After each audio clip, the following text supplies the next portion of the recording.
So today is actually Wednesday. I didn't read or film Monday or Tuesday, and I don't really want to talk about it much. They were pretty weird days, but essentially I think I'm a bit depressed, so I just haven't had the motivation to read or film, even though I want to. So it's just been a little bit weird, but I did just read 3 chapters, and that actually completes book 7, I think it is. Oh, book 5. I don't know why I thought it was book 7. Anyway, so the first chapter was that letter, which is from Marius. Well, not really letters. It's pretty much like stream of consciousness. Like he's literally just writing down just all these random thoughts over a period of whatever many days, but there's supposed to be like 15 pages of this stuff. And it's very obvious it's from Marius, like even Cosette can see it, but he says some really odd things about like how the person you fall in love with becomes God and stuff, and it's just like, hold on there, that's not how that's supposed to go. And I'm gonna read just this little tiny part here on page 805. It says, "On the day when a woman in passing sheds light for you as she goes, you are lost, you are in love. There's only one thing to be done, to fix your thoughts upon her so intently that she is compelled to think of you." And that is super fucking creepy. And then it says, "That which love begins can be completed only by God." And just, no, Marius, like, can you fucking not? And Torti is here. So pretty much this entire like writing is like that, and it's so fucking creepy. Like, fix your thoughts upon her so intently that she is compelled to think of you. That is fucking weird. Don't do that. That's how you become a creepy stalker. But that is what Marius was doing. Like, he thought that this entire time she's been thinking of him in the same way he's been thinking of her, when really she just forgot about him. But she reads this and she instantly knows it's from him, even though they still don't know each other's names. And this instantly reignites her love for him, which is super weird. And so, like, she kind of had a little crush on his cousin. That is just, like, instantly quashed, and now she's just all for Marius again.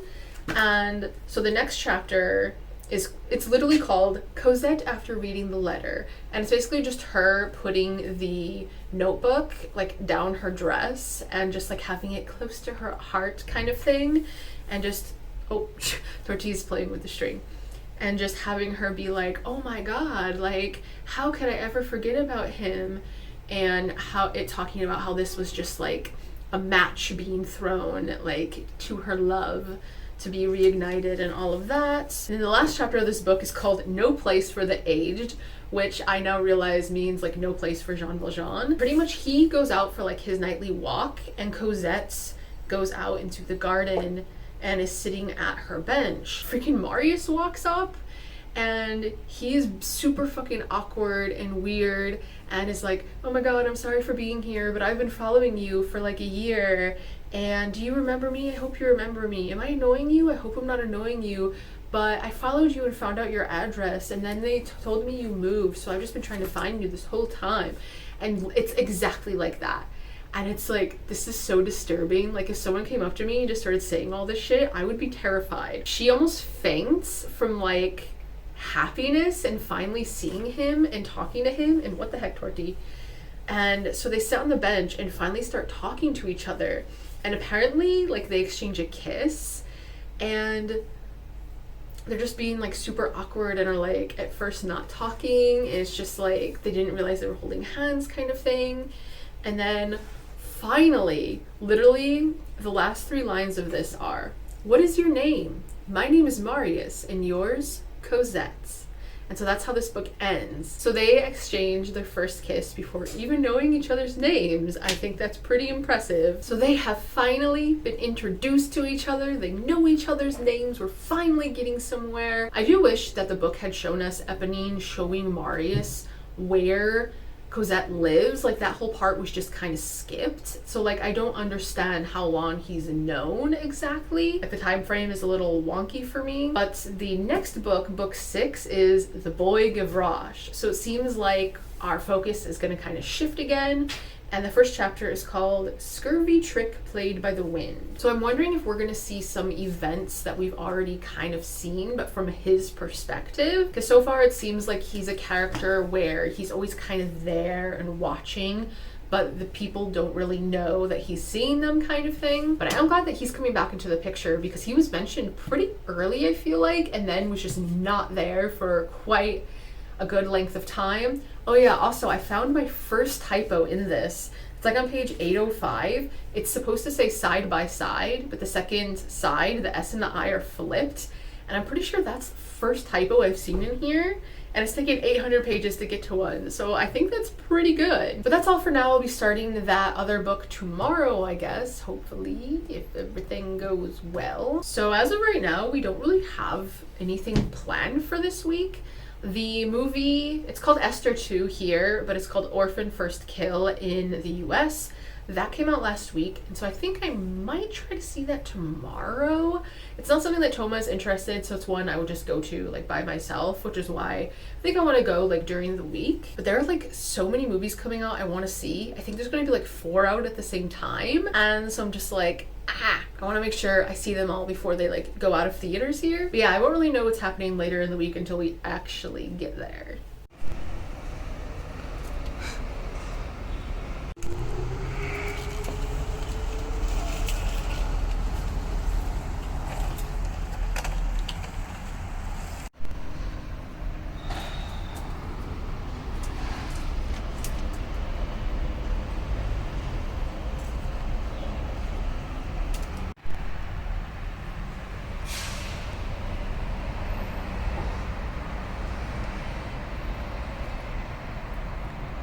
Now, not a broken fence. My husband just left, so I am using his chair for this instead. He's almost like never gone from the house, and so I never sit here. So I figured he has a really nice computer chair, so I figured I would take his chair while I read my chapter for the day. Originally at this time I was supposed to be at the movie theater. I was gonna go watch a second Orphan movie, but something happened this morning that just kind of derailed my entire day.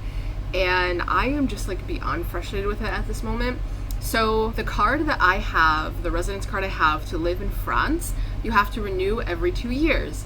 Fine, right? Well, it's really fucking complicated. And before, you would have to basically use an app that was essentially a bot trying to get you like an appointment, because people would get appointments and like sell them on the black market kind of thing. Like it was a huge deal just trying to get an appointment to renew. And then it's notorious that they would ask you for documents that aren't on the sheet that you need to bring in and stuff like that. Granted, besides like getting an appointment, it was always a fine experience for us. We didn't really have issues with the people at the appointments. But this year, they've changed it to where you have to have a PDF of all of your documents, upload all of those, and fill out an online application that they either approve or deny before assigning you an appointment to actually come in. I can understand why they're doing this, but you have to do this and then do the same process after anyway. So it's just kind of like, can't I just do the process? I already know what I need to bring in. And this morning I just got the news that my 3rd application that I've sent in has been denied. First one was a bit on me because I didn't realize, like they literally had like an asterisk next to everything that was required. It literally said that on the application. So I did that. I did a few of the optional things that are paperwork that we usually bring in for that appointment. And I was like, all right, that should be good. No, it said I was missing something, and I was like, okay, I can understand that. Second one, I was missing another thing, but it was like, wait, why didn't it tell me I was also missing that in the first one? So that was a bit frustrating. And then this third one, I was denied because they thought I was requesting a different card than what I am. And literally, like, the file name, like, you have to have already clicked, like, the correct card you're going for, because the application is different. What's required is different. And so, like, those applications are different. And it's listed in 3 areas which one I'm asking for. And since they thought I was asking for this different one, they denied me because I was missing a document for that one. And it's like, well, duh, I don't have that document. Like, that's not the card I'm asking for. I'm never gonna have that document because that's not the card I'm asking for. And it's really, really frustrating because I've literally given them all the documents that we would usually take to this appointment. And so this fourth application, I renamed some of the files, like to some of the PDF files, to the card that I am applying for. I have it like written on all of the papers. I rescanned them, like made sure that it's written on like everything. There was like an optional box for something, I made sure it was written there. Like I literally just kind of like edited things in a way where it's like, if you don't know which card I am asking to renew, you literally haven't looked at anything on this paper. So fingers crossed, because I am beyond frustrated. Like I cried a bit. I had a huge headache from just like trying to figure things out and redoing this application for a fourth time in the past week and a half. And I know this is a bit of a long rant, but like I'm so over it. I'm so tired of it. Like right when I understand what I need to do, because it's a process I've done before, they change it, and now it's more complicated when it really shouldn't be. You'd think going online would make things simpler. So far it hasn't. So yeah, I've been dealing with that, and that just kind of like ruined all my desire to go out see a movie. It's also really hot, and the theater I would have to go to see the movie doesn't have AC and is at the very top of like a 3-story mall, so it's always super hot there on hot days. And since it's supposed to be like 90 today, I'm just like, oh, do I really want to do that? So the answer is no. I'm just not in the mood for that. So I might try to go tomorrow or even over the weekend. I'm not sure yet. It just really depends. Like it's literally 3:30 and I haven't even had lunch yet. So like it's been a day. But anyway, I am going to read a freaking chapter in this book, I swear. And I'll be back in a bit. Okay, so 2 paragraphs in, and this chapter is horrifying. So I'm going to read most of these 2 paragraphs. I'm going to kind of skip around a bit, but this is on page 812. Holy shit. So it says, since 1823, while the tavern at Montfermeil was gradually sinking, not in the depths of bankruptcy, but in the sump of petty debt, the Thernardiers had had 2 more children, both boys, making 5 altogether, 2 girls and 3 boys. This was something that is definitely not in the other media for it. I did not know this at all. This is really shocking. It was rather a lot. Madame Thénardier had rid herself of the last 2 while they were still very young in a singularly happy fashion. What the fuck? So instantly I'm thinking she sold her children. And it says, rid herself is the right way to put it. She was a woman possessing only a limited store of humanity, a phenomenon of which there are many instances. Like the Maréchal de la Mothe-Houdancourt, I have no idea if I pronounced that correctly, who mothered 3 duchesses, Madame Thénardier was a mother only to her daughters. Her maternal instinct extended no further. Her hostility to mankind in general began with her sons, and it was here that her malice reached its peak. She detested the eldest, as we have seen, but she abominated the other 2. Why? Because. The most terrible and unanswerable of reasons. Because I've no use for a litter of squalling brats, she said. We must describe how the Thénardiers managed to get rid of their 2 youngest children and even make a profit out of them. What the fuck? These people just keep getting worse and worse. Like, what the hell? So I guess now we're going to figure out how they sold them. And wow, that's not where I was expecting this book to go. That is not how I was expecting this to open. Wow, gonna learn more about that now. So I literally just got another email that my 4th application has been denied. So I am going to have to go look into that now because I don't know what else the fuck to do. So I will come back in a bit to try to finish this chapter out, I guess. So I'm back and did a little bit of crying. Stress ate half a bag of potato chips. And I probably have food in my teeth from eating that, but that's literally the least of my concerns right now. So basically tomorrow we're gonna call the prefecture, but they close at freaking 4. Like, what the fuck? Who closes that early? So I have to wait till tomorrow, but like, I am so just not happy right now. Anyway, back to Les Miserables. Try to forget real life because real life sucks. And so the rest of this chapter I'm gonna read a little bit more. So basically it talks about the person that used to be the maid of Monsieur Gillenormand. Because if you remember before, this maid had left and then basically like sent a baby on his doorstep and was like, hey, this is yours. Can I please have like child support or whatever? And it couldn't possibly be his, but he didn't really care and he was still paying for the child anyway. And then when she had a second child, it was kind of the same thing. And so he would pay 80 francs per child per month to this woman and go visit the kids and stuff like that. Well, then this kind of sickness like went through town and both the children died on the same day.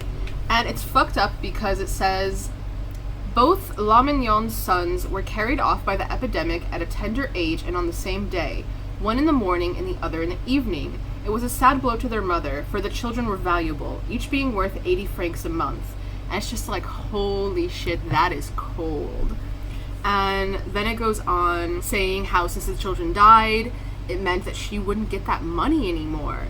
And so it's like La Mignon needed 2 children, and the Thenardiers had 2 to dispose of the same sex and age, a most fortunate coincidence. So the little Thenardiers became little Mignons. And it's just like, what the fuck? So pretty much the Thenardiers ask for 10 francs. I don't know if it's per or total. I think it's total for the children per month. And like she's more than happy to pay that because I mean the guy pays 80 per. So I mean that's like nothing for her. And the guy never notices the difference and everyone is happy in this situation. But pretty much the woman that bought them, like she was raising them in a much better life than they would have been if they were with the Thenardiers, but she was also part of the underworld of Paris a bit, so she ends up getting arrested. And the children were out playing when this happened. Like, I guess everyone in the household got arrested and they just like shut the door, locked it up, so when the kids came home they just couldn't get in. And apparently like their mother gave like the neighbor a note that basically told them like where to go now, but they pretty much immediately lose the note. Like the wind blows and it's gone out of his hand. And so then like literally the last sentence of this chapter is, after this they strayed at random through the streets. It's just like, what the fuck? So I don't know if Gavroche is gonna like take these children in. I don't even know if he's gonna know that it's his actual siblings or what, because it pretty much says that the Thenardier children, like when the boys were sold, like didn't even notice pretty much because like they're so poor and the children were so young, like they just didn't really pay attention to them. So that is quite a crazy chapter. I think that is more of one of the ones that's like surprising and interesting and just like what the fuck. Like I definitely was not expecting that going into this book. So I assume we're gonna find out what happens to those children next. So that will be tomorrow, and hopefully tomorrow I have better news at what is happening.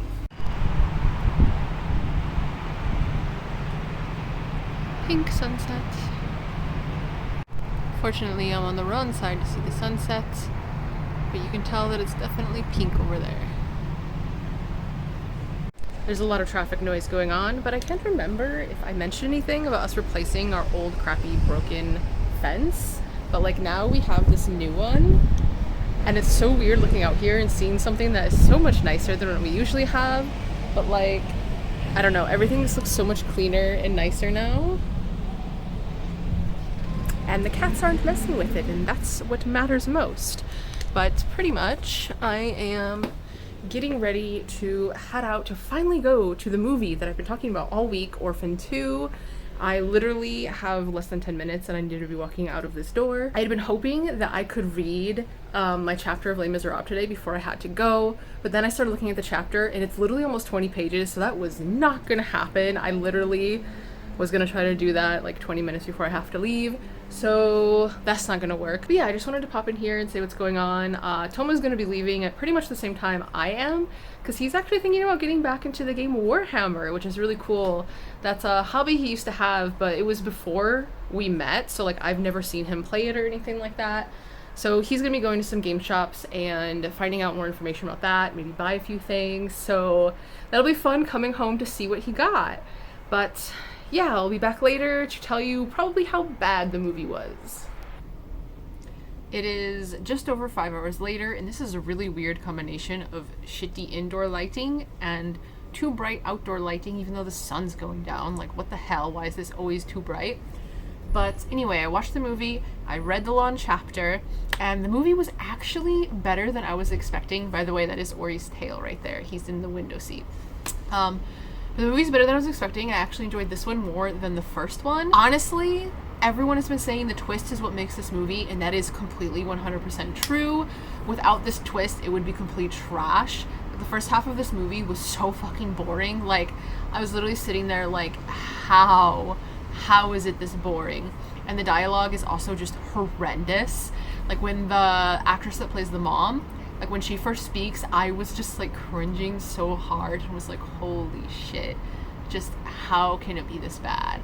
And so I was really feeling down about this movie while watching it and was like, oof, this is a doozy. Then the twist happened, and it just did a complete 180, and it held my interest until it ended. And I did guess half of the twist, but I feel like this is very closely based on an actual case in the US.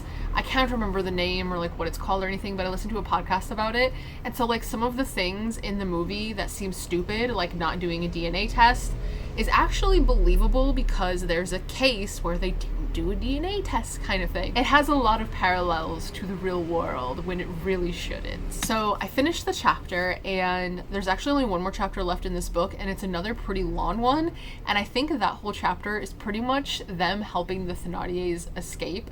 And by them, I mean Gavroche and like those underworld characters like Montparnasse and all their other weird names. This chapter has a bit about history, which I meant to look up on my phone before I filmed this clip, but now I'm using my phone to film the clip, so I can't really do. But essentially, like I predicted, Gavroche finds his 2 little brothers wandering around Paris, and he doesn't know that they're related.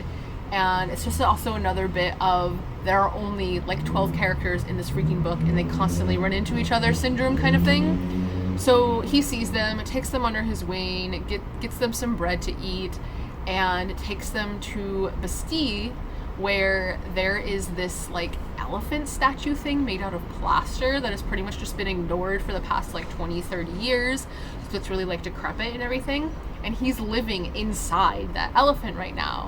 And so it's like really windy, storming everything, and he takes them up there for the night to rest. Pretty much while he's doing that, it's like stopping and telling like some about the elephant's history, but not really in like this great detail. Like, I don't think it says who actually created it, which is why I wanted to look it up, because I remember in the movie, the newest movie version of Les Miserables, there is the scene where they show the elephant, I remember, and I think it's only for that moment. But that was something I was interested in learning more about, because I didn't know about this elephant or anything, and I remember seeing it in the movie and being like, what the fuck is that? So that is something I do want to look up. But then the chapter ends with Montparnasse coming to the elephant and signaling to Gavroche that he needs... Gavroche? Wow, I just said a freaking wow character name. Gavroche, that he needs his help. I really hope I hadn't done that before. I'll find out while editing this. But he signals to Gavroche that he needs his help, and so he comes down, and the title of the next chapter is The Hazards of an Escape. And the first sentence is, "This is what had happened at the prison of La Force during that night." So I definitely think this is going to be like an escape plan for the Thenardiers, which I feel is kind of weird, because when they helped them, they got arrested. So it just seems odd that the same people would be the ones trying to bust them out. But I guess we'll find out more tomorrow. But also I just realized this is only chapter 3 of this book, and it's also the last one. So we're having some really short books here, but with longer chapters. And I didn't even see what the next book's name is. Oh, book 8 is called Enchantment and Despair. Ooh. So that's where I'm at right now. We are fully in stuff that isn't in the musical or the movies that I have seen. So this is a really interesting spot for me right now. At the moment, I'm not minding the longer chapters, but we'll see if it actually keeps that kind of style up, or if it'll kind of go back to the really short chapters. But what is today? Today's Friday. Oh wow. So today's Friday. Tomorrow is going to be a bit interesting. In the morning we're going to try and do our grocery shopping. But then at 10 p.m. tomorrow night, we're going to what's essentially this like Napoleon light show thing. It's at the, oh gosh. Thomas? How do you say, is it Invalid? Where we're going tomorrow? Invalid? Invalid? Okay. We're going to Invalid tomorrow. I had to ask Thomas how to say that. Which that has like all the Napoleon stuff and whatever. But they're doing, God, how do I describe this? It's basically a projection on the building. And I guess it's about Napoleon's life or something. But it's really like big. It lasts 15 minutes. And it's literally like a projection on the entire building. Like we went to something similar back in 2018, I think it was. It was a projection on Notre Dame, and that was really, really cool. So we're definitely looking forward to that. So I'll probably actually end this week on Sunday, since Saturday stuff is going to be so late in the evening. And then Sunday we're still trying to figure out.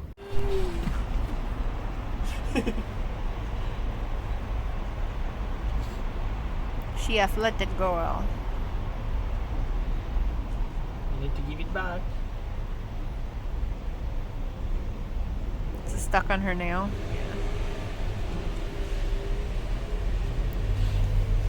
Oh, not running yet.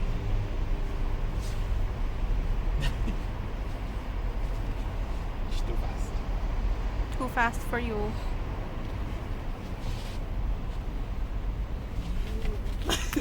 Oh my gosh. Cute. Easy. So I did end up looking up the Elephant of the Bastille, and this is all from the Wikipedia for it. It says it was a monument in Paris which existed between 1813 and 1846, originally conceived in 1808 by Napoleon I. The colossal statue was intended to be created out of bronze and placed in the Place de la Bastille, but only a plaster full-scale model was built, which this is mentioned in the book. They talk about how it's supposed to be bronze, but this is just like all plaster. And it says it was 24 meters high or 78 feet. The model itself became a recognizable construction and was immortalized by Victor Hugo in his novel Les Miserables, in which it was used as a shelter by the street urchin Gavroche. And apparently Les Miserables is one of like the only works to talk about this. And so like the public opinion about this thing really isn't well known. It says it was built at the site of the Bastille, and although part of the original construction remains, the elephant itself was replaced a few years later by the July column constructed on the same spot. So the base of the July column, which you can still see today, like that's still there. And I didn't realize this is what it was called, but the base of that is the elephant's original base. And I think that's really cool. That's something I did not know about the history of this spot. And so that's pretty much the center of the Bastille area. It's pretty much like this town square almost. Like you can drive like all the way around like this area where this statue is, and there'll be like bands playing there and stuff sometime. Things like that. And it's a really well-known area of Paris. It's actually where we were when it was Fête de la Musique. And that's where we had dinner at the Japanese place and listened to the Japanese drums. So I don't know if you remember from that Les Miserables vlog, but that is the Bastille area. And I'll pop up a few of the illustrations because obviously there weren't cameras. So there's just illustrations of what it would have looked like then. And I did read my chapter today a bit earlier, and you'll probably hear Ori running around with a spring. But pretty much it's what I thought it was. It is all of those people from like the underground plus Thernardier himself breaking out, which from what I understand, only the wife would still be in prison, but it hasn't mentioned her at all. So I don't understand if she actually is or not. I think it's 3 people plus Montparnasse, who is already out, plus Thernardier, who have escaped. It's kind of ridiculous because at one point, it's like no one knows how Thernardier managed to get to where he did. Like none of the logic of it makes sense. And so it's almost like Victor Hugo was just like, I don't want to have to deal with saying how this guy like got out, so I'm just not going to. Oh my gosh, he's going bonkers about this fucking spring. So now all the people that attacked Jean Valjean are free. So we will definitely be seeing them at some later point, 100%. Otherwise, why would they even bother mentioning this? Basically, Montparnasse needed Gavroche because Thernardier was stuck in a fucking roof and they needed him to kind of like climb up to give him a rope for him to get down. And Gavroche sees it's his dad and is just like, oh God, why am I here? Why am I doing this? But still helps out. And Thernardier doesn't even recognize that it's his son. Like, after that whole thing and Gavroche leaves, the dude's just like, hey, like, didn't you, like, realize that child's your son? And Thernardier's just like, oh, okay, moving on. And yeah, so they really just do not give a fuck. But it seems like they're actually going to scope out Jean Valjean's house now, because they mention, it says here on page 843, let's get away fast, said Brujon. Just a word and then we separate. There was a job that looked hopeful in the Rue Plumet. 2 women living alone in an isolated house in an empty street with a rusty iron gate to the garden. And that's where Cosette and the housekeeper are living, since Jean Valjean stays in like the cabin in the back. But that's also the house where Eponine, like, it was the weird thing with the biscuit, where Eponine passed along like the message of like, no, don't target this house kind of thing. They're kind of like second guessing her and they're like, we're gonna go scope it out anyway kind of thing. So they might get their asses beat by Jean Valjean again. So we'll see about that. But there was a point in here when they were talking and Thénardier is like, oh, they're speaking argot, which I don't know if I'm pronouncing that correctly. It's A-R-G-O-T. They said it's like the thieves' slang. And then, at the very end of this chapter, in like brackets, it says, Book 7, Argot, will be found as Appendix B at page 1214. So that's the other appendix book from before when they were talking about the, not monastery, convent, there it is. That's the word. I was like, it's not monks, it's nuns, it's the other ones. And it's just like, really? Do we have to do this? And so like I flipped back and looked at it and it's literally the history of Argot. And it's 4 chapters long. And I'm like, why? I want to read the entirety of it, so I will read it, but I don't think I'm going to enjoy any second of it. Which, the part when they were speaking it in the book, it actually writes it out, like fully, their sentences in French. And there's like a translation next to them, but there's a footnote on the bottom that says Hugo himself added footnotes with translations in conventional French of these passages of Argot. And I thought that was interesting because that means like even like the regular people then would have no idea what the hell they were saying. And obviously it's a product of that time, so it's interesting that it's kind of like immortalized in this book essentially. So that's what I'll be starting tomorrow. I'm probably going to try and like get through it as much as I can just because I'm not looking forward to reading about it. But it is a part of history, so maybe it'll be more interesting than I think it is. But that's all for Les Miserables today. In a few hours, we are heading out to the Napoleon light show thing that I was talking about. So that should be pretty interesting tonight. I'll talk to you tomorrow about how that went and close up this vlog finally.